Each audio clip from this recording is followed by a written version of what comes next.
How are you all?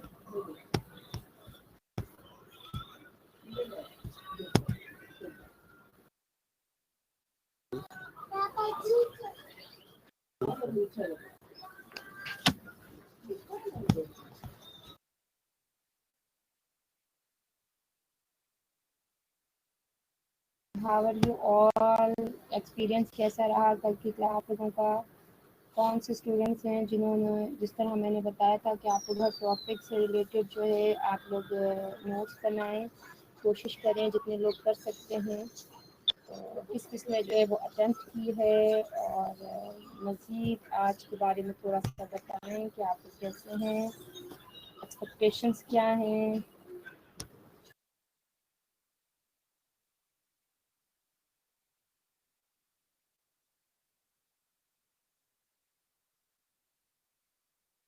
I am also fine, अल्हम्दुलिल्लाह, अल्लाह पाक का फजल है।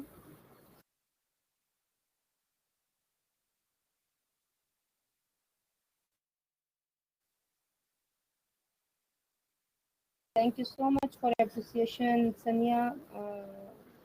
ये बताएं कि जो आप लोगों ने पढ़ा वो क्लियर हुआ, नोट्स बनाए, उनका लिंक बनाएंगे, उसके बाद जो है वो हम आगे सेशन लेके चलते हैं। तो काइंडली मुझे पहले बता दें कि what do you know about statistics, about LMS, about education. वालेकुम अस्सलाम।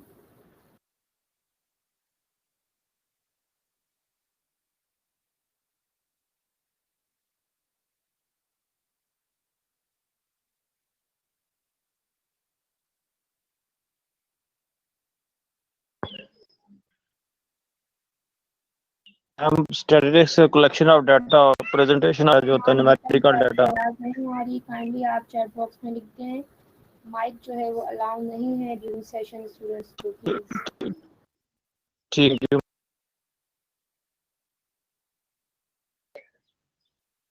मैम अस्सलाम वालेकुम, काइंडली बता दें कि मैसेजेस कहाँ से करते हैं? अटेंडेंस को लेके जो है वो आप। वालेकुम अस्सलाम। यस, आवाज़ में कोई प्रॉब्लम है आप लोगों को? आवाज़ नहीं आ रही क्या?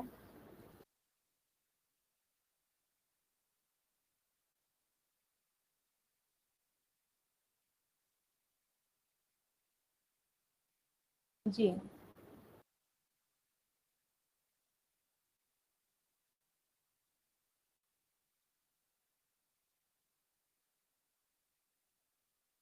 स्टैटिस्टिक्स इंट्रोडक्शन जल्दी जल्दी स्लाइड्स में आगे कर रही हूँ, आप लोग इसको रीड आउट करते जाएं और यस मैम या ओके मैम या इस तरह कुछ वो करते जाएं ताकि मैं स्लाइड को जो है वो आगे करूँ, और जो है जो आगे का सेशन हमने लेके चलना है उसकी तरफ हम बढ़ें।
आपके पास ये लास्ट का जो है वो एक पॉइंट था, statistical result might lead to fallacious conclusion। इसमें आप लोगों ने जो है क्रिएटिव डेटा मार्क ऑफ करें। इसमें आप लोगों ने एक चीज़ जो है वो की थी, मैंने कल भी आपको समझाया था। इसमें फ्लैशनेस उसमें क्या होता है कि जो है आपका रिजल्ट, मिसाल अगर आप यूनिवर्सिटी में हैं या कोई सर्वे कर रहे हैं, उसमें क्या होता है कि 33 स्टूडेंट्स जो हैं वहाँ जो है उनकी जो है वो शादी हो गई अपने टीचर्स के साथ। ठीक है, 33% ऑफ स्टूडेंट जो हैं वो अपने टीचर से शादी कर ली। जब उन्होंने इस पे एक्सपेरिमेंट किए, इसको मजीद वो किया कि 33 स्टूडेंट एक बड़ी अमाउंट होती है कि जी उन स्टूडेंट की अपने ही टीचर से जो है वो वहाँ पर शादी हो गई, तो पता चला कि उस यूनिवर्सिटी में स्टूडेंट्स ही 3 थे, जो गर्ल स्टूडेंट्स थी वो 3 थी और एक किसी की हुई थी, तो वो बात हुई कि 33% की जो है वो हो गई। ठीक है, तो इस एतबार से हम उसको कह देते हैं कि सम टाइम जो हमारे पास रिजल्ट आते हैं, अब 33 सुनते ही हमें ये लगा कि ओह ये क्या हो गया, 33% स्टूडेंट्स ने जो टीचर से कर ली शादी, तो पता चला कि स्टूडेंट्स तो 3 थे। तो इस टाइप की चीज़ें जो है स्टैटिस्टिकल रिजल्ट में बाज़ दफ़ा जो है वो आ जाती हैं, जो हमें सही कंक्लूजन के बजाय मतलब एक धोखा देने वाला कंक्लूजन या रिजल्ट होता है कि सुनते ही हमने ये कह दिया, पर जब हमने रिसर्च की, हमने रिजल्ट फाइंड आउट किए, तो हकीकत ये थी कि स्टूडेंट्स ही 3 थे।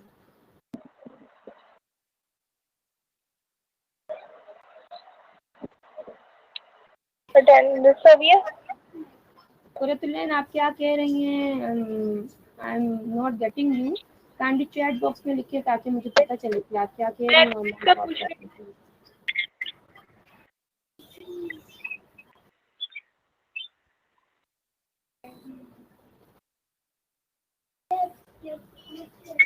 ठीक है, अब हम आगे की तरफ चलते हैं। मैंने आपको बताया कि हम जो है वो डाटा टाइप का होता है डिस्क्रिप्टिव इंफरेंशियल।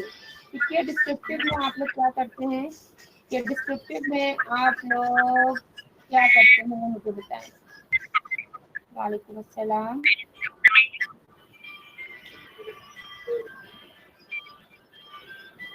डिस्क्रिप्टिव में आपके पास जितना भी डाटा होता है, जितने भी टेबल होते हैं, जितनी भी आपको डाटा कलेक्शन होती है, आपके ग्राफ होते हैं, जो उस पर काम होता है, वो सब चीज़ आप डिस्क्रिप्टिव में करते हैं। इन्फ्लुएंशियल का मतलब ये होता है टू इन्फर, नतीजा निकालना, नताइज की तरफ आना, कंक्लूजन की तरफ आना, वो जो है वो आपका। मैंने अटेंडेंस का पूछना था कि अटेंडेंस हो गई है मेरी।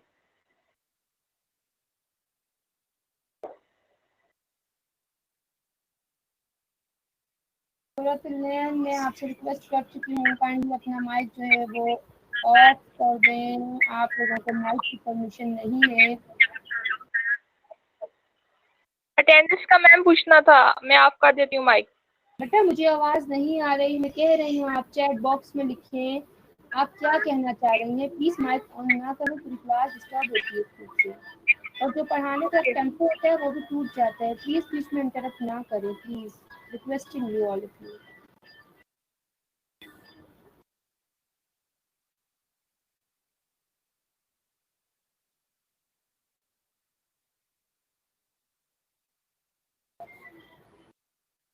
ठीक है, और इन्फ्लुएंशियल में क्या करते हैं, हम नताइज की तरफ आते हैं, कंक्लूड करते हैं, नतीजे निकालते हैं इन्फ्लुएंशियल स्टैटिस्टिक्स में। इंशाल्लाह ताला आगे आप पढ़ेंगे कि इन्फ्लुएंशियल में कौन कौन से मेथड्स यूज करते हैं आप कंक्लूजन पे आने के लिए।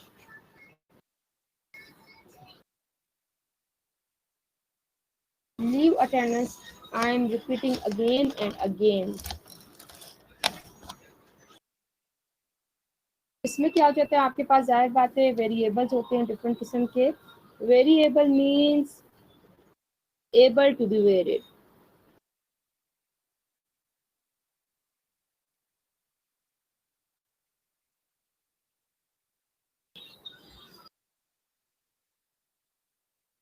ठीक है, means able to be varied, a concept that can be measured. Very well done. A concept that can be measured. Variable is a concept that can be आगे क्या वर्ड मैंने यूज किया है, that can be measured, पैमाइश करना, जिसकी measurement हो सकती हो। Okay, very well done. A concept that can be measured. Variable means able to be varied. आपके पास देख लें please. We can also say that a variable is a quantity that can assume any of a set of value. In other words, we can say that a variable is a characteristic that varies from one person or thing to another. It is a characteristic number of quantity that increase or decrease over time or takes different values in different situations. आपके पास जो है दो तरह का आता है। देखिए ऊपर लिखा है इट इज अ करेक्टरिस्टिक। ठीक है, क्या करेक्टरिस्टिक है? नंबर। और आप जिस तरह मैंने आपको बताया, आपने हर सेंटेंस से, हर 2 सेंटेंसेस से आपने कोशिश करनी है कि आपने एक हेडिंग बनानी है, either that heading is in your book और not. You will make headings yourself from the paragraph which have given to you in your book. खुद से बनाएं। अब देखिए इट इज अ करेक्टरिस्टिक। क्या करेक्टरिस्टिक है? नंबर और क्वांटिटी दैट इंक्रीज और डिक्रीज ओवर टाइम और takes different values in different situation और इन वन प्रिसाइज वर्ड। फिर देखिए it is a condition or quality that can differ from one case to another. ठीक है, आपके पास जो है variable may also be called are data item. क्या चीज, 3 चीजें हमने पढ़ी वेरिएबल के बारे में, प्लीज शेयर करें मुझसे। Variable means able to be varied. Second क्या पढ़ा हमने? A concept that can be measured. Third क्या इंपॉर्टेंट चीज पढ़ी हमने? A variable may also be called a data item. 3 concepts, 3 चीजें वेरिएबल के बारे में जब तक आपको याद नहीं होंगी हम क्लास को आगे लेके नहीं चलेंगे। क्या चीजें जिसको याद हो गया बोले ओके मैम, यस मैम, जो भी आप कहते हैं ओके जस्ट लिख दें। पेन पेंसिल अपने साथ रखा करें, नोटबुक अपने साथ रखा करें। One thing is variable means able to be varied. Second, a concept that can be measured. Third, a variable may also be called a data item. Okay, is it clear?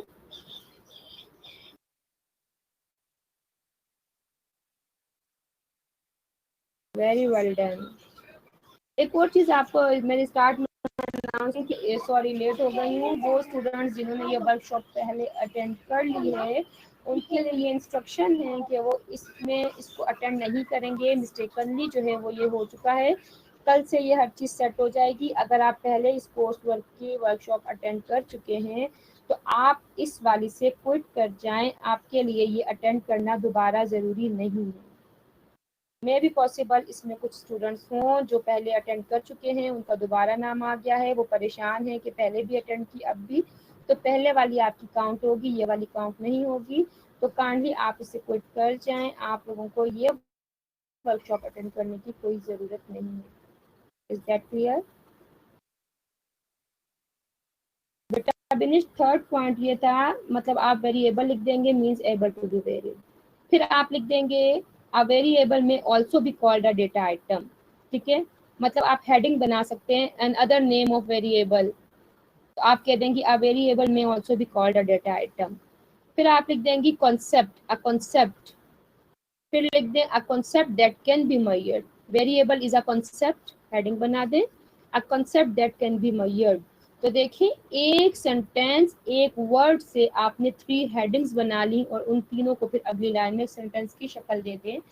हमेशा कल भी मैंने आपको बताया कि अगर आपके पास जस्ट 5 मिनट्स हैं पेपर के एंड में और आपको पूरा 5 क्वेश्चन रहता है, 5th वन रहता है आपका, तो आप अगर वो 10 मार्क्स का भी क्वेश्चन है तो आप जस्ट हेडिंग्स दे दें उसकी, तो एटलीस्ट आपको 5-6 मार्क्स मिल जाते हैं। कोशिश किया करें कि एग्जाम में पूरे क्वेश्चन अटेम्प्ट किया करें। समटाइम्स स्टूडेंट्स जो हैं वो फेल हो रहे होते हैं, 4 क्वेश्चन में हम हाईएस्ट मार्क्स उनको दे देते हैं, पर 5th उन्होंने किया ही नहीं होता। हमारी कोशिश होती है कि 5th किया हो तो हम किसी तरह मार्क्स दे के इनको जो है इनको मार्क्स दे दें कि इतने दे दें कि ये पास हो जाए, पर 5th क्वेश्चन ना होने की वजह से अनफॉर्चुनेटली वो फेल हो जाते हैं।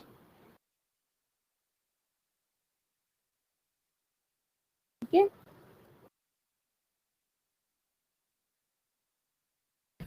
अक्सा क्यों नहीं होगी? आपने पहले भी बेटा क्या वर्कशॉप अटेंड की है? अगर की है तो बेटा वो वाली काउंट होगी, इस वाले से आप कोट कर जाए, इसको अटेंड करना आपके लिए ज़रूरी नहीं है। अब आगे बढ़ते हैं। देखें, वी ऑफन मेजर और काउंट इट। एग्जाम्पल देखें, वेरिएबल में आपके पास दो तरह के वेरिएबल होते हैं, एक क्वांटिटेटिव वेरिएबल होता है, एक क्वालिटेटिव वेरिएबल होता है। ठीक है, यहाँ आप देख सकते हैं क्वांटिटेटिव वेरिएबल, क्वालिटेटिव वेरिएबल। ठीक हो गया। आपके पास अगर लास्ट लाइन देखें आप पेज नंबर 17 पे, example of variables of human are height, weight, age, इसको नंबरिंग देते रहे 1 2 3 करके please. Number of siblings, siblings कहते हैं बहन भाई को, किसके कितने बहन भाई हैं। Business income and expenditures, expenses. अब आप वेट कह सकते हैं कि 65 kg है, 55 kg है, 3 है, आप एज बता सकते हैं आपकी कितनी है, नंबर्स में आ रही है ना ये सब चीज़ें। आपके बहन भाई हैं, ठीक है, तो आज जिस तरह बासित ने कहा है कि you are 5 brother and sisters, तो आपकी नंबर ऑफ सिबलिंग देखें, काउंटिंग आ रही है इधर। अगर आप लोग देखते हैं तो काउंटिंग आ रही है, आपके पास 5 नंबर आ रहे हैं। Business income of and expenses, आपकी बिजनेस की इनकम क्या है, आपके खर्चात कितने हैं। जैसे आपकी बिजनेस इनकम 1 लाख है, आपके खर्चे जो हैं वो 6,000 है, 10,000 है, 80,000 है, जितने भी। आपके पास जो है वो कंट्री ऑफ बर्थ है कि आप कहाँ पैदा हुए, ये आपके जो है वो क्वालिटेटिव है। देखिए क्वालिटेटिव, उसमें नंबर मेंशन नहीं होते हैं। अब कैपिटल एक्सपेंडिचर, आपके दारुल हुकूमत के कितने खर्चे हैं, ठीक है। ये कंट्री ऑफ बर्थ आपकी जैसे पाकिस्तान है, तो आप इसको, ये जो हमने पहले पढ़े हैं, weight, age, number of siblings, आपकी हाइट, आपकी business income, expenditures, capital expenditure, ये सब चीज़ें जो हैं ये आई थिंक जो 6 हैं, और 6 के 6 जो हैं ये आपके क्वांटिटेटिव वेरिएबल हैं। मतलब आप इसमें क्वांटिटी मेंशन करते हैं, आप इसमें नंबर मेंशन करते हैं, न्यूमेरिक फॉर्म में आप इसको लिख सकते हैं। ठीक है, अब देखिए इसके आगे क्या आ रहा है, marital status, are you married, unmarried. ठीक है, आप उसमें बता रहे हैं। आई कलर क्या है, ब्लू है, ग्रीन है, येलो है, gender male female, class grade, किस क्लास में आप हैं, 4th में हैं, 3 में हैं, आप जो है 5th में हैं, 6th में हैं। व्हीकल टाइप, आपके पास सुजुकी है, आपके पास जो है कोई लग्जरी गाड़ी है, आपके पास लैंड क्रूजर है, आपके पास कौन सी है। ठीक है, टाइप ऑफ व्हीकल, मतलब इसमें आप लोग क्या कर रहे हैं, क्वालिटी के बारे में बात कर रहे हैं। आप लोग इसमें, इसको आप नंबर में शो नहीं कर सकते हैं। आपसे पूछा जा रहा है आप मेल हैं या फीमेल हैं, आप ये नहीं कहेंगे 1 2 3 4 5, आप कहेंगे आइदर यू आर मेल और फीमेल। ठीक है, आप मेल हैं फीमेल हैं। अक्सर हॉस्पिटल में जाते हैं, वहाँ एक लिखा होता है नेम, एज, जेंडर, तो आपकी एज क्या हो गई, क्वांटिटेटिव डेटा में फॉल कर गई, आपकी जेंडर जो है वो आपकी क्वालिटेटिव में होगा। और आपके ये जो ऊपर लिखा है कंट्री ऑफ बर्थ, इसको भी जो है ये भी फॉल करते हैं क्वालिटेटिव में।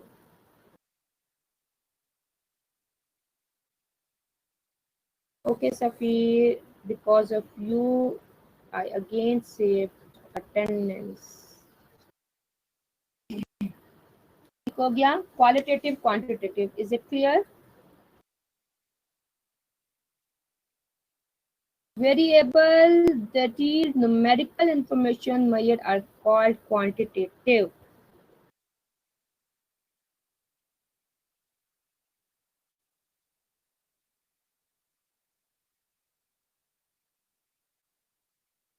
ठीक है, or numerical variable, and the variable that yield non-numerical information or measurement are called qualitative or categorical variable. In above example, इधर आपके पास लिखा हुआ है first 7 are the examples of quantitative, तो first 7 में आपके पास country of birth भी fall करता है जो एक्चुअली नहीं है। तो आप लिख दें in above example 6 are example of quantitative data and 6 are the examples of categorical variable. categorical जो है वो हम qualitative variable को भी कहते हैं।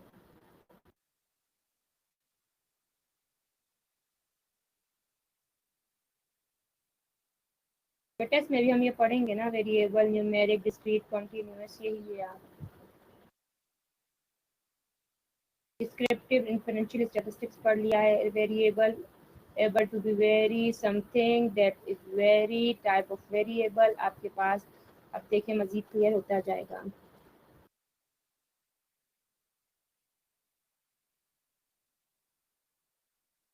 हैदर, अभी आपसे पहले मैं बहुत बड़ा लेक्चर दे चुकी हूँ इस बारे में कि प्लीज़ अटेंडेंस की बात ना करें, शो हो रही है नहीं हो रही है, अपडेट आपकी हो जाएगी। आपके रीजन में जब आपकी वर्कशॉप होती थी तो वो आपको हर दिन ये नहीं बताते थे आप प्रेजेंट हैं एब्सेंट हैं, आपकी कितनी जो है वो हमने भेजी है, पर आपका रिजल्ट आ जाता है। ठीक है, अब देखिए आपके पास क्या आ गया। अब क्वांटिटेटिव में जो है वो क्लासिफाइड होता है, क्वांटिटेटिव डेटा आपके पास। ठीक है, किसमें वो होता है, डिस्क्रीट और कॉन्टिन्यूस। डिस्क्रीट और कॉन्टिन्यूस न्यूमेरिक डेटा। न्यूमेरिक कौन सा है आपके पास, न्यूमेरिकल जो इंफॉर्मेशन देता है, क्वांटिटेटिव डेटा की बात करें। ठीक है, अब इसको आप क्लासिफाइड करें तो ये डिस्क्रीट और कॉन्टिन्यूस में आता है। और जो कैटेगोरिकल होता है आपके पास, क्वालिटेटिव डेटा होता है, वो फर्दर क्लासिफाइड होता है नॉमिनल और ऑर्डिनल। ठीक हो गया।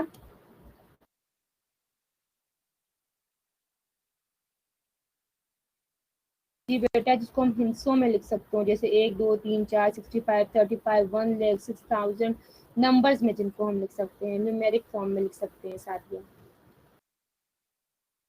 ठीक है, qualitative variable can further classified as either discrete, continuous. आप हेडिंग देंगे पेपर में न्यूमेरिकल वेरिएबल या क्वालिटेटिव वेरिएबल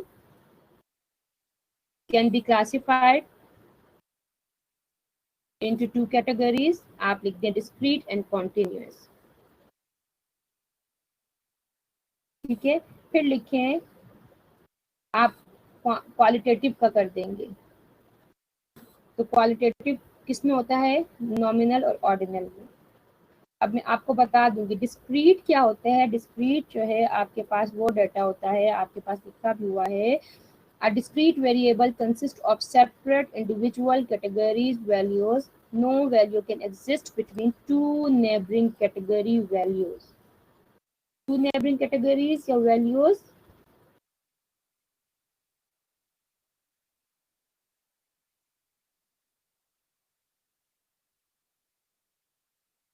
आगे पढ़ें, मजीद कॉन्सेप्ट क्लियर हो जाएगा बेटा।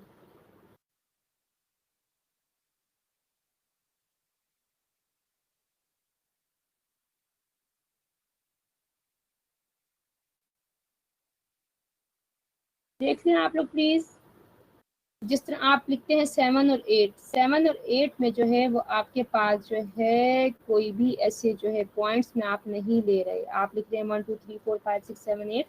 तो ये आपके पास डिस्क्रीट डेटा होता है, डिस्क्रीट वैल्यू होती हैं कि नो फ्रैक्शनल पार्ट्स आप इसमें काउंटिंग नहीं होती है। हम ये नहीं कह सकते कि फलाने के बच्चे 3.2 हैं। ठीक है, आपकी क्लास में पोजीशन 1.6 है, आप कहते हैं फर्स्ट है, सेकंड है, थर्ड है, क्या पोजीशन है आपकी। तो आपके पास डिस्क्रीट में जो है वो आपके पास क्या होता है, जंपिंग वैल्यूज होती है। मतलब 1 2 3 4 5 6 7 8 इसके बीच के जो फ्रैक्शंस होते हैं आपकी वो में नहीं होती है। ठीक हो गया। Number of children in a family or number of students attending the class. If anyone observe a class attending from day to day, he might find 30 students one day and 29 students the next day. A discrete variable may also consist of observations that differ qualitatively. समझ आ रही है आपको मेरी बात? इसी के अगर आप ऑपोजिट देखते हैं, इसी की एक वो देख लेते हैं, on the other hand variable such as time, height, weight are not limited to a fixed set of separate individual categories. They are visible in a infinite number of fraction parts. ठीक है, such variables are called continuous variable. ऊपर आपने heading दी, जो ऊपर का paragraph है, पहली line में आप कहेंगे quantitative variable can be classified into two categories, discrete, continuous. Discrete में आपके पास फर्स्ट लाइन के एंड से आज डिस्क्रीट और पूरा पैराग्राफ आपका डिस्क्रीट पे है, उसमें से खुद हेडिंग्स बनाए, एग्जाम्पल की भी हेडिंग्स दें, उसमें 2-3 बल्कि 3-4 एग्जाम्पल्स हैं, उन सबको एग्जाम्पल 1, एग्जाम्पल 2, एग्जाम्पल 3 कर करके डिफाइन करें। ठीक है, फिर आप नीचे हेडिंग देंगे, आपके पास कौन सी है, कंटिन्यूअस वेरिएबल। कॉन्टिन्यूअस जो है फिर आप वो सारी पहली 3 लाइनें लिख देंगे।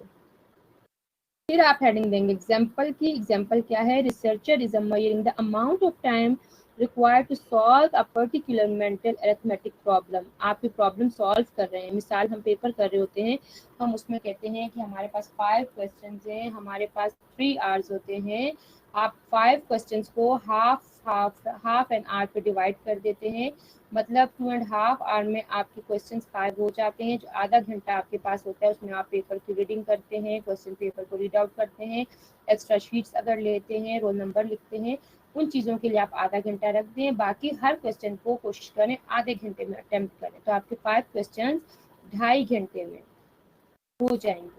तो वही एग्जाम्पल यहाँ पे दी है कि अगर आप टाइम के फॉर्म में कर रहे हैं तो आप जो है टाइम को डिवाइड कर सकते हैं घंटों में, आवर्स में, मिनट्स में, सेकंड्स में और फ्रैक्शंस ऑफ सेकंड्स भी कर सकते हैं।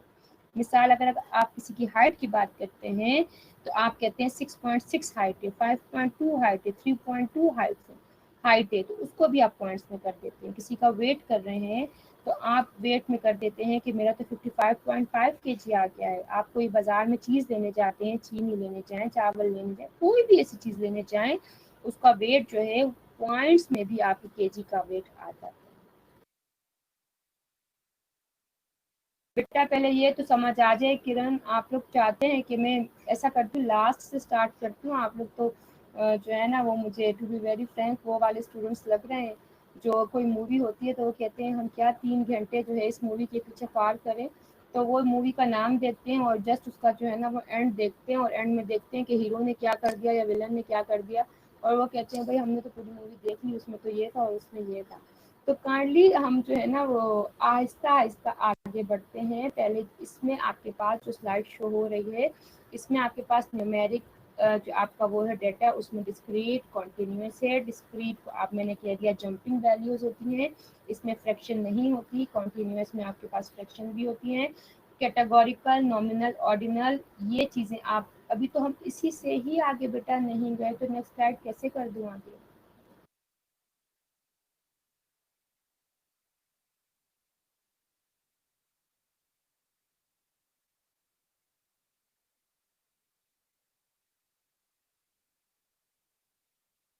काफरा, थैंक यू सो मच। मैं आप लोगों की वजह से बुक का एक एक वर्ड बच्चों की तरह बता रही हूँ कि आप लोगों का फर्स्ट चैप्टर है। अगर आप इसमें हर चीज़ क्लियर हो गए ना तो कल आप मुझे कहेंगे मैडम हमने जो पूरी बुक माशाल्लाह पढ़ ली, ये कॉन्सेप्ट ही आगे थोड़े थोड़े डिटेल में थे, हमें तो ज़रूरत ही नहीं रही। Thank you so much Sana, thanks. बहुत से स्टूडेंट्स जो हैं यहाँ पे वो थैंक्स, वेलकम और डिफरेंट कमेंट्स दे रहे हैं। Thanks all of you for appreciation.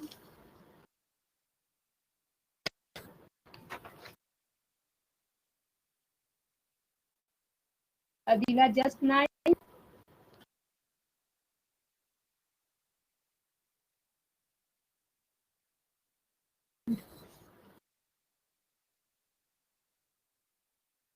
चलें आगे चलते हैं।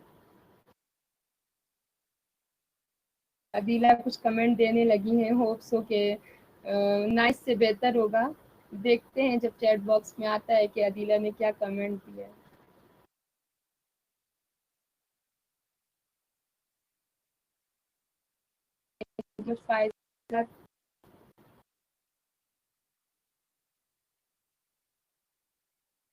अब देखें turn over page number 19। Thank you so much, thanks all of you. Variable के बाद आप लिखें क्वालिटेटिव वेरिएबल, आपकी बुक में में नहीं है आप उस पर लिख दें क्वालिटेटिव वेरिएबल। क्वालिटेटिव वेरिएबल का दूसरा नाम क्या है? Numerical variable. Thank you so much, thank you so much. बेटा बुक को देखें, स्लाइड को देखें, मुझे सुने।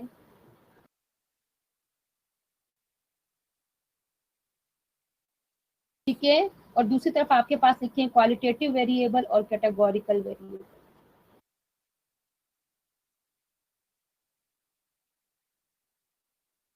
Thank you so much Maria. देखिए अब क्वालिटेटिव वेरिएबल, न्यूमेरिकल वेरिएबल में क्या हमने पढ़ा? Numeric.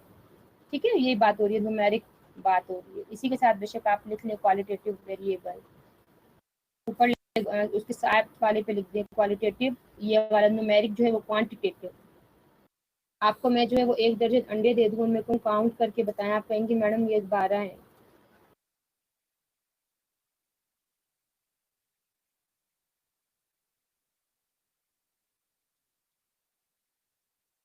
Thank you so much all of you.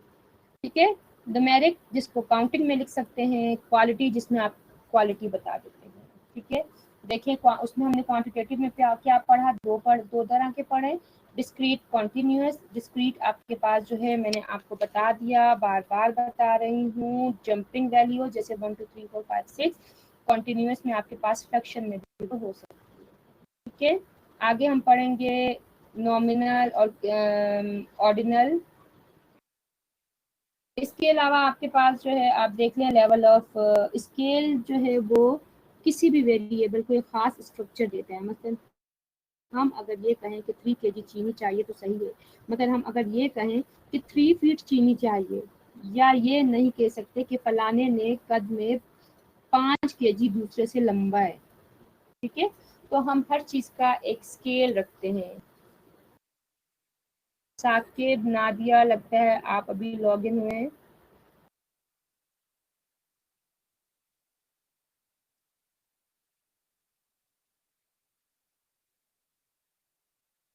Thank you so much Binesh. जिन्होंने अभी सलाम किया है उनके लिए अटेंडेंस दोबारा सेव कर रही हूँ ताकि उनको जो है वालेकुम अस्सलाम कह सकूँ।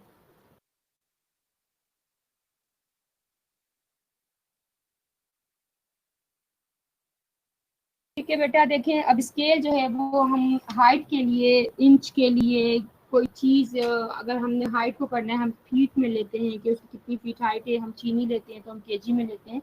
मतलब किसी भी चीज़ को मेजर करने के लिए हम एक खास स्केल बनाते हैं और उस स्केल को देखते ही हमें पता चलता है। आपको नहीं कह सकती कि जो आपके बाल हैं वो 3.3 kg हैं।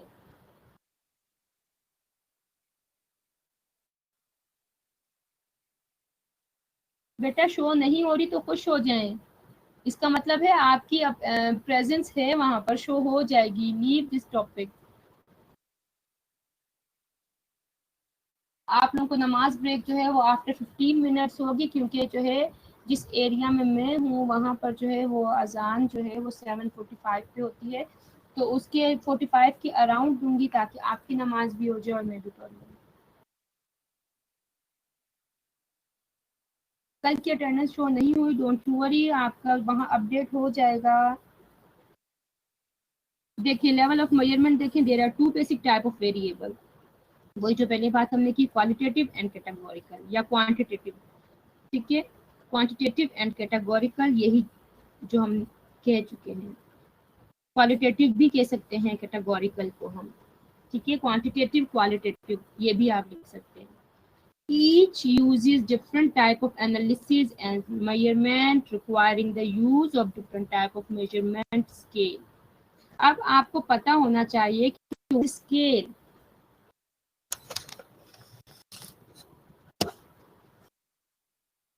no problem Abdul Qaddus, for you I am again saving attendance.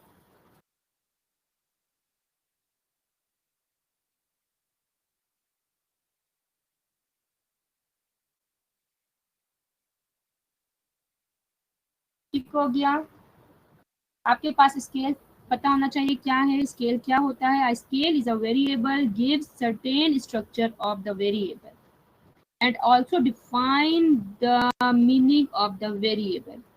फिर आप हेडिंग देंगे देयर आर 4 टाइप स्केल्स, आप जस्ट लिखिए टाइप्स ऑफ मेजरिंग स्केल या मेजरमेंट स्केल्स।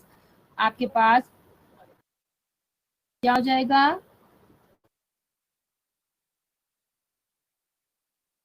ओके बेटा आफ्टर 5 मिनट जो है वो मैं आपको रिलैक्स कर दूंगी, क्योंकि अगर मैं आपको 5-10 मिनट्स अभी दे दूं और बाद में अपने लिए 5-10 मिनट्स लूं तो क्लास का काफ़ी स्टूडेंट्स का हर्ज होगा, ठीक है।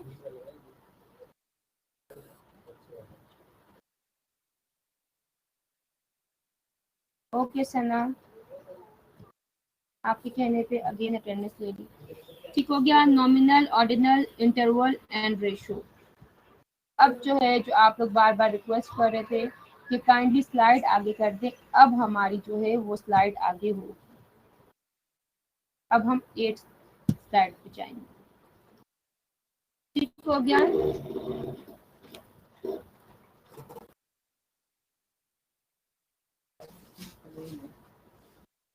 नॉमिनल स्केल क्या होता है? नॉमिनल स्केल ये हमने साइंटिफिक मेथड की स्लाइड है। अगली आप जो स्केल्स हैं आपके 4 टाइप्स के हैं वो मैं आपको समझा देती हूँ। नॉमिनल स्केल में आपके पास क्या होता है, the nominal scale is the simplest form of measurement researcher can use the word nominal mean. आप लिखेंगे nominal word nominal mean, heading बना लें बेशक इसकी, having to do with names. लेकिन इससे ही जाहिर हो रहा है नॉमिनल। हमेशा कल भी मैंने आपको बताया, कोई चीज़ याद कर रहे हैं, कोई चीज़ याद करनी है, खुद से ट्रिक्स डेवलप करें, चाहे वो सही है या नहीं है, आपने जस्ट एक कॉन्सेप्ट देना है उस चीज़ को याद करने के लिए आपने बनाना है। जैसे मैं कह दूँ नॉमिनल, मैं नेम से याद कर लूँगी कि हाँ इसमें नेम है। दूसरा ऑर्डिनल है, मैं ऑर्डर से याद कर लूँगी कि ऑर्डर में हम कोई चीज़ लाएंगे। इंटरवल का मतलब होता है वक्फा, कि हमने किसी चीज़ में कितना वक्फा दिया है, ठीक है। आपके पास मिसाल, आप कोई घर बना रहे हैं तो आपने 10 सीढ़ियाँ बनाई हैं, 10 में से पहली 5 का आपने जो गैप है और चीज़ें वो बिल्कुल स्ट्रेट जा रही हैं, उनका जो आपका इंटरवल है वो सेम आ रहा है। बाकी 5 का जो है वो आपने जो है 6 to 10 तक थोड़ा सा कर्व में दे दी है। तो यही चीज़ जो आप किसी चीज़ को, मतलब 1 से 5 तक का इंटरवल सेम है, 6 से 10 तक का इंटरवल सेम है, तो इंटरवल वक्फा कितना आ रहा है। रेशो क्या है कि रेशो में आपके पास जो है कोई चीज जीरो अगर है तो वो एब्सोल्यूट जीरो भी आपके पास काउंट होता है, ठीक है। मतलब मैं आपको कहूँ कि एक बच्चे ने मतलब एक्स है, कोई भी वेरिएबल है, ठीक है, उस वो जो था बिल्कुल जीरो पे था, और दूसरा वाई को ले लें कि उसकी कीमत जो है वो 5 थी, तो हम रेशो में क्या कहते हैं कि एक कंपैरिजन कर देते हैं हम उसमें, ठीक है, कि x का दर्जा जो था वो 0 था और y का दर्जा 5 था, मतलब y जो है x से 5 गुना ज्यादा था, तो उसमें हम 0 को भी वैल्यू देते हैं, मतलब वो हमारा एब्सोल्यूट वैल्यू होता है। वो हमारे पास ये नहीं कि ऐसा 0, अब मैं कह दूं मेरे पास, आपके पास पैसे हैं, आप लगा देंगे क्रॉस, नथिंग, 0, कुछ भी उसमें, तो हमें पता चलता है कुछ भी नहीं, मतलब इसमें जो है वो एब्सोल्यूट 0 ऐड होता है, मतलब आपके पास रेशो में 0 भी वैल्यू रखता है। अब एक दफा मैं दोबारा कर रही हूँ, देख लिया। नॉमिनल में आप क्या करते हैं, having to do with names, measurement made on the scale involve merely naming things. It consists of a set of categories that have different names. Such measurement label and categorize observation but do not make quantity distinctions between them. ठीक है, मिसाल वो अभी जो मैंने आपको hospital वाली दी कि आप कहीं पर भी जाते हैं, आप किसी इंटरव्यू में जाते हैं, आप कोई फॉर्म फिल कर रहे हैं, उसमें जस्ट लिखा होता है जेंडर, मेल फीमेल, तो आप इफ यू आर मेल तो आप मेल पे टिक कर देते हैं, if you are female then आप फीमेल पे टिक कर देते हैं। Are you getting me? ठीक है। Nominal scale consist of qualitative distinctions, ठीक है। आपके पास फर्स्ट पैराग्राफ लास्ट लाइन देख रहे हैं, it's too much important. The nominal scale consist of qualitative distinctions. Although a nominal scale consists of qualitative differences, yet it does not provide any information about quantitative difference between individuals. Nominal scale, again I am repeating in Urdu कि अगर किसी को समझ नहीं आया तो वो मेरी इस बात से समझ जाएंगे। नॉमिनल स्केल में सिर्फ नाम से मुखातिब करते हैं, मसलन किसी क्वेश्चनियर में जेंडर के क्वेश्चन का जवाब देना है तो हम या मेल या फीमेल का जवाब देंगे, या यस या नो में देना है तो हम यस या नो का जवाब देंगे, तो ये नॉमिनल है। इसमें कैटेगोरिकल वेरिएबल या क्वालिटेटिव वेरिएबल इस्तेमाल होते हैं और इसका रिजल्ट भी क्वालिटेटिव डेटा पर ही मबनी होता है। Getting me?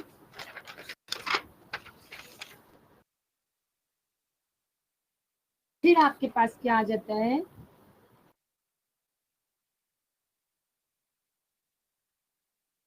ऑर्डिनल। ऑर्डिनल मैंने अभी आपको बताया, ऑर्डर से ज़हन में रखिए, उसमें आपने जस्ट नेम से किया, इसमें आपने क्या किया कि ऑर्डर में शो कर दिया।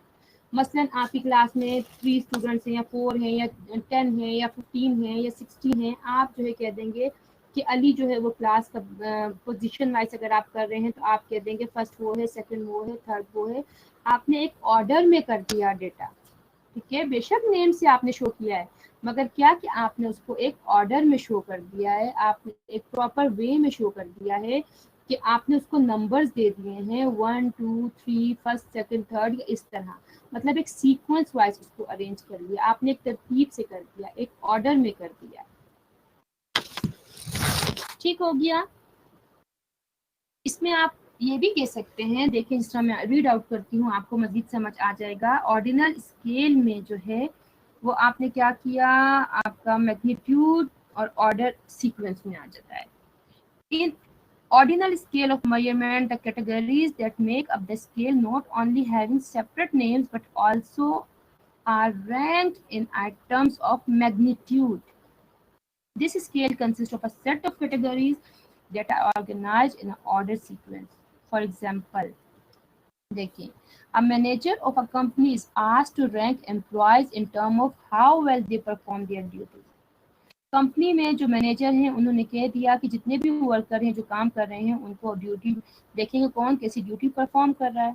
The collected data will tell us who the manager consider the best worker, best कौन है, सेकंड बेस्ट कौन है, एंड सो ऑन।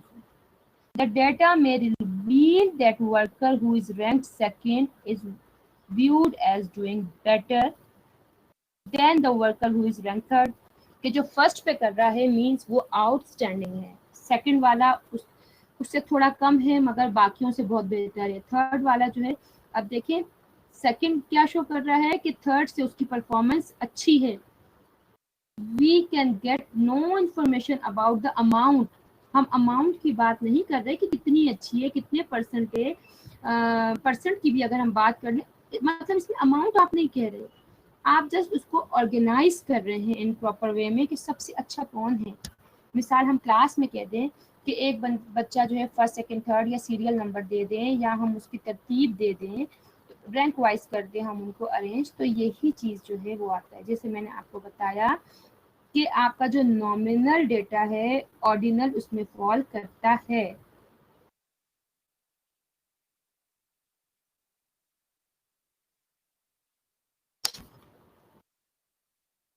ठीक हो गया। असद जो है उसकी परसेंटेज क्या है, मिसाल शुएब की क्या है, अली की क्या है, तरतीब से, मतलब क्यों कैसे कितने जैसे सवालात की वजाहत इसमें नहीं दी जाती है, क्यों हो गया, कैसे हो गया, किस वजह से हो गया। However, we can get no information about the amount that the workers differ in job performance. We can't get the answer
आवाज़ आ रही है आप लोगों को मेरी? तो हम आगे चलते हैं साइंटिफिक मेथड की तरफ।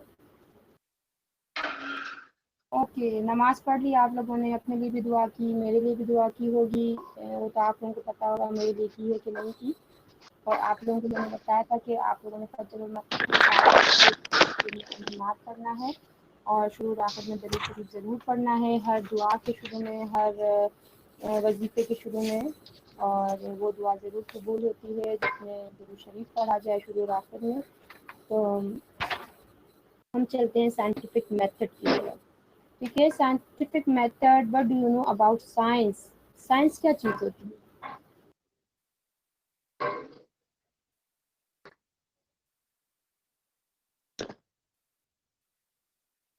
Anything you know about science? Do you know what is science? Science होती क्या है? आप लोगों की तरफ से कोई मैसेजेस नहीं आ रहे, लगता है कि कोई प्रॉब्लम है और हमारे पास इतना टाइम नहीं है। अगर आप लोग टाइप कर सकते हैं चैट बॉक्स में, काइंडली आप मुझे जल्दी से बताएं ताकि मुझे पता चले कि आप लोगों का थोड़ा बहुत कंसेप्ट है अबाउट साइंस, वरना मैं आपको खुद ही बता देती हूँ। साइंस जो है वो उस एक मुनज़्ज़म तरीके को, उस इल्म को कहते हैं जो हमारे बेस करता है किस पर? ऑब्जर्वेशंस पर और एक्सपेरिमेंट पर, जो मुशाहिदात और तजर्बात पर जो है वो मबनी होता है।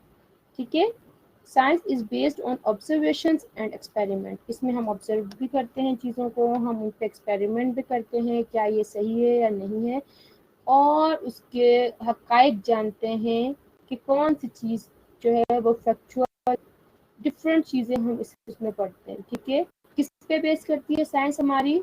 ऑब्जर्वेशन पे एंड एक्सपेरिमेंट्स पे। तो साइंस जो है वो ऐसे फील्ड है, it's playing a vital role in every field of life. हमारे जो भी जितने भी फील्ड हैं, जो कुछ भी है, उसमें साइंस का अपना एक रोल है और ये वाइटल रोल प्ले करती है। ठीक है, scientific method is the process for explaining the world we see. To get or gather data scientifically is called scientific method.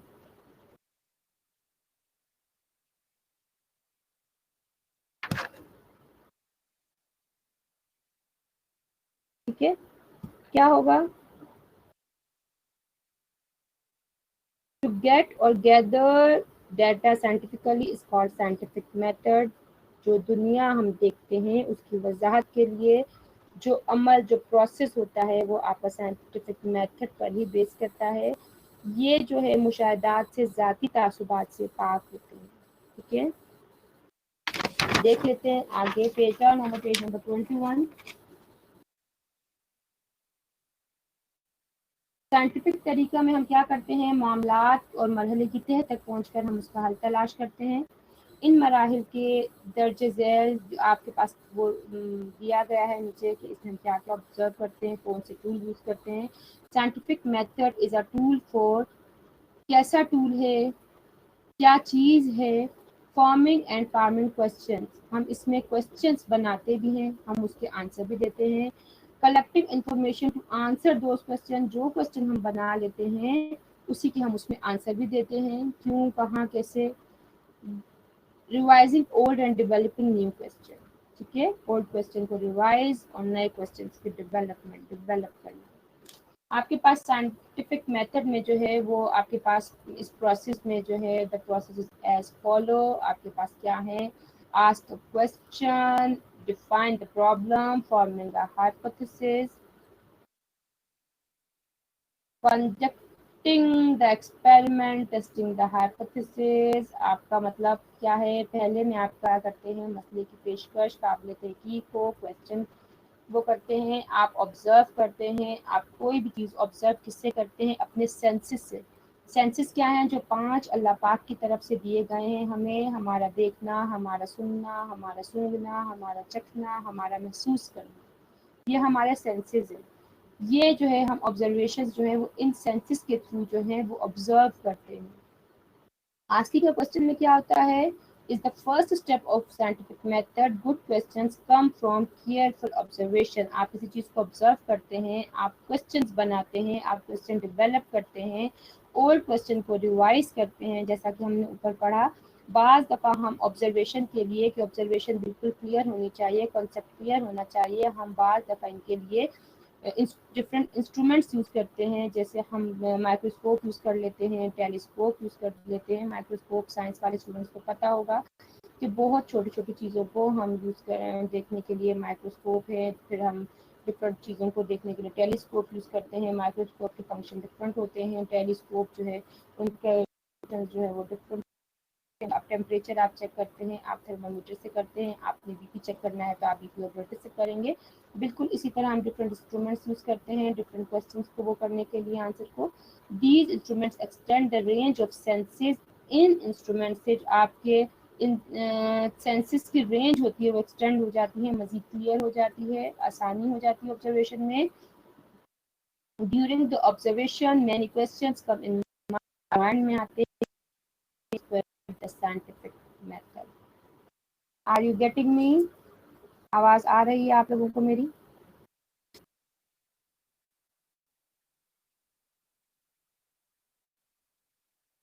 Students,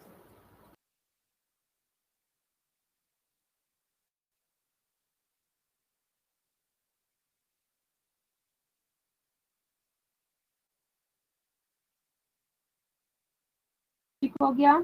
उसमें क्या है, आपके पास सेकंड स्टेप में आ जाते हैं मसले की तारीफ। आपने कुछ क्वेश्चंस बना लिए, आपने फिर क्या कह दिया, डिफाइन द प्रॉब्लम। प्रॉब्लम मतलब कि जो चीज़ आप कहना चाह रहे हैं। डिफाइन द प्रॉब्लम ये वो नहीं कि आप मसला बताएं कि क्या हो गया, हमेरे साथ क्या है और क्या नहीं हो रहे। मसले की तारीफ, मसला क्या, जो चीज़ आपके माइंड में चल रही है, जिसके ऊपर आप रिसर्च कर रहे हैं, वो आपका प्रॉब्लम है। ठीक है, तो आपने जो है उस प्रॉब्लम को डिफाइन करना है कि आप कहना क्या चाह रहे हैं, आप करना क्या चाह रहे हैं। ठीक है, आपने वो बता दिया। जो रिसर्च कर रहे हैं उन बच्चों को बहुत अच्छी समझ आ रही होगी। फिर आप फॉर्मिंग हाइपोथेसिस। हाइपोथेसिस जो है एक मफरूज़ा होता है, एक फर्जी बात होती है, आपकी हो सकती है, मतलब प्रिडिक्शन वही करना, किसी बात का मफरूज़ा बना लेना, किसी बात को फर्जी बात कह देना कि ये चीज़ हो सकती है और नहीं भी हो सकती है। आपने, आपके पास हाइपोथेसिस जो है वो अज्यूम कर लेते हैं, कोई चीज़ फर्ज कर लेते हैं, वो आपकी रिजेक्ट भी हो सकती है, वो आपकी एक्सेप्ट भी हो सकती है। मिसाल में आपको कह दूं कि affect of goodness, good reading habit on student achievement. ठीक है, अब आपकी जो है रीडिंग की बात हो रही है, स्टूडेंट अचीवमेंट की बात हो रही है, आपने इस पर क्वेश्चन बनाए कि is there any affect, how. Problem of statement में आपने कह दिया affect of reading habit on academic achievement या स्टूडेंट अचीवमेंट। ठीक है, हाइपोथेसिस पे आपने क्या बना दिया, आप कह देंगी there is no affect of reading on student achievement, there is affect. ठीक है, जब आप नो अफेक्ट की बात करेंगे तो आपकी नल हाइपोथेसिस है, और देयर इज अफेक्ट अगर आप कहेंगी तो आपकी ऑल्टरनेट हाइपोथेसिस होती है। फिर आप क्या करेंगी कि जब आपने एक फर्जी बात कह दी कि ऐसा हो भी सकता है, नहीं भी हो सकता है, तो जाहिर बात है आप क्या करेंगे, एक्सपेरिमेंट करेंगे उस पर कि आप सही कह रहे हैं या नहीं कह रहे हैं। ठीक है, conducting the experiment testing the hypothesis. आप अपनी हाइपोथेसिस को, मतलब जो आपने मफरूज़ा बनाया उसको टेस्ट करेंगे कि आपकी बात सही है, रीडिंग का जो है वो आपकी स्टूडेंट की अचीवमेंट पे असर पड़ता है कि नहीं पड़ता। ठीक है, तो आप क्या करेंगे, टेस्ट करेंगे, फिर आप उसको एनालाइज करेंगे, जो तजर्बे आ गए, चाहे वो टेबल्स बना के, चाहे वो ग्राफ बना के, किसी तरह भी। फिर आप कंक्लूजन निकालेंगे, नताइज पे आएंगे कि ये जो है आपने जो हाइपोथेसिस बनाई थी वो आपने एक्सेप्ट कर ली कि क्या हकीकत पे कोई असर नहीं है स्टूडेंट पे रीडिंग का उसकी अचीवमेंट के लिए। तो जाहिर बात है असर है, तो आप नल हाइपोथेसिस रिजेक्ट कर देंगे, तो आपकी रिसर्च जो आप कर रहे थे इट्स मीन वो कामयाब हो गई, आप जो कहना चाह रहे थे। और अगर आप कह रहे हैं कि देयर इज अफेक्ट है, नो अफेक्ट, और अगर आप कह रहे हैं देयर इज अफेक्ट, तो आपकी क्या हो जाएगी, ऑल्टरनेट हाइपोथेसिस एक्सेप्ट हो जाएगी। ठीक हो गया। फिर आपका कम्युनिकेट द रिसर्च है। After any scientific investigation research should be communicated to let others know the new pieces of knowledge. हमेशा हम वो रिसर्च करते हैं, ठीक है, ऐसी रिसर्च होती है कि मजीद रिसर्च भी उस पर हो सके और होती है। ठीक हो गया। अब हम रिपीट करते हैं अगेन कि आपने साइंटिफिक मेथड में कितने आपने वो किए, इस प्रोसेस के पार्ट्स कितने थे आपके पास, जो है वो 7 थे। कौन सा? Ask a question, define the problem, forming a hypothesis, मतलब कोई चीज define the problem, bar bar repeat कर रही हूँ, ये मतलब नहीं है ये जो है वो आपने मसला बताना है। मसला आपका यहाँ मसले से मायने ये है कि जो चीज़ आप प्रूव करना चाह रहे हैं, जिस बारे के चीज़ के बारे में आप बात करना चाह रहे हैं, जैसे मैंने आपको कह दिया affect of reading habit on students achievement. आप इस पे जो है रीडिंग का अचीवमेंट पे अफेक्ट देख रहे हैं, यही आपका प्रॉब्लम है। आपने शुरू में क्वेश्चन बनाए कि अफेक्ट है नहीं, is there any affect, how, इस टाइप की चीज़ों को, क्यों, कहाँ, कैसे, ऐसे वैसे, इस तरह के क्वेश्चंस बनाए। आपने बता दिया ये था, हाइपोथेसिस बना दिया कि yes there is effect of reading on students achievement, no there is no effect, इस तरह का आपने कर दिया। यस देयर इज अफेक्ट, अगर आप नो अफेक्ट कह रहे हैं तो आपकी नल हाइपोथेसिस है, और अगर आप कह रहे हैं there is effect alternate hypothesis कहते हैं। इंशाल्लाह ताला आगे लेसन में पढ़ते जाएंगे, आपको मजीद क्लियर हो जाएगा हाइपोथेसिस का, नल हाइपोथेसिस क्या होती है, रिजेक्ट होना अच्छा होता है, एक्सेप्ट होना क्या होता है, मजीद इंशाल्लाह ताला करेंगे। आवाज आ रही है आप लोगों को? ठीक हो गया? इधर तक आपको क्लियर हो गया है? स्टूडेंट्स काइंडली रिप्लाई करें जल्दी जल्दी बेटा। अब आ जाते हैं स्टैटिस्टिकल नोटेशन। नोटेशन क्या होता है? To represent statistical data in short form is called statistical notation. जैसे हम कहते हैं, हमने कह देते हैं PIA, पाकिस्तान इंटरनेशनल एयरलाइन, कोई भी एब्रीविएशन यूज करते हैं। केमिस्ट्री में हम कह देते हैं, अगर आपने पानी के फार्मूले को शो करना है तो H2O, उसको हम कहते हैं फार्मूला क्या है, उसमें हम कहते हैं सिंबल्स क्या हैं। तो स्टैटिस्टिक्स में जब हम इस टाइप की कोई चीज़ यूज़ करते हैं तो हम उसके लिए वर्ड यूज़ करते हैं स्टैटिस्टिकल नोटेशन। नोटेशन अभी मैंने आपको बताया कि खुद से ट्रिक डेवलप करें कि आपका क्या है, आपको कोई चीज़ शो कर रहा है, ठीक है। To represent statistical data in short form is called statistical notation. Means symbolically. देखिए अब आपके पास क्या है, पॉपुलेशन प्रोपोर्शन से जाहिर करेंगे, कैपिटल P की बात होगी तो पॉपुलेशन होगा। अगर आप सैंपल प्रोपोर्शन की बात कर रहे हैं तो होगा P ही, क्योंकि प्रोपोर्शन की बात कर रहे हैं ना। कैपिटल P शो करेगा कि वो पॉपुलेशन है, स्मॉल p शो करेगा कि वो सैंपल की बात होगी। सेट ऑफ पॉपुलेशन एक्सपेरिमेंट आपके पास कैपिटल X होगा, सेट ऑफ सैंपल एलिमेंट्स वो आपके पास स्मॉल x होगा, ठीक है। Population size, number of element in the population. देखिए जहाँ पॉपुलेशन की बात हो रही है, नंबर ऑफ साइज की बात हो रही है, तो कैपिटल चीज शो करेगी पॉपुलेशन की, क्योंकि हम उसमें ऑन द होल बात करते हैं, ओवरऑल बात करते हैं, तो हम कैपिटल। एन जो है उसका जो है स्मॉल होता है। मिसाल आप देखें, हमारे कोई बड़े आ जाते हैं, पेरेंट्स आ जाते हैं, तो हम उनके एहतराम में खड़े हो जाते हैं, ठीक है। और बच्चे आ जाए तो बच्चे ही रहते हैं, तो बच्चे तो छोटे ही रहते हैं।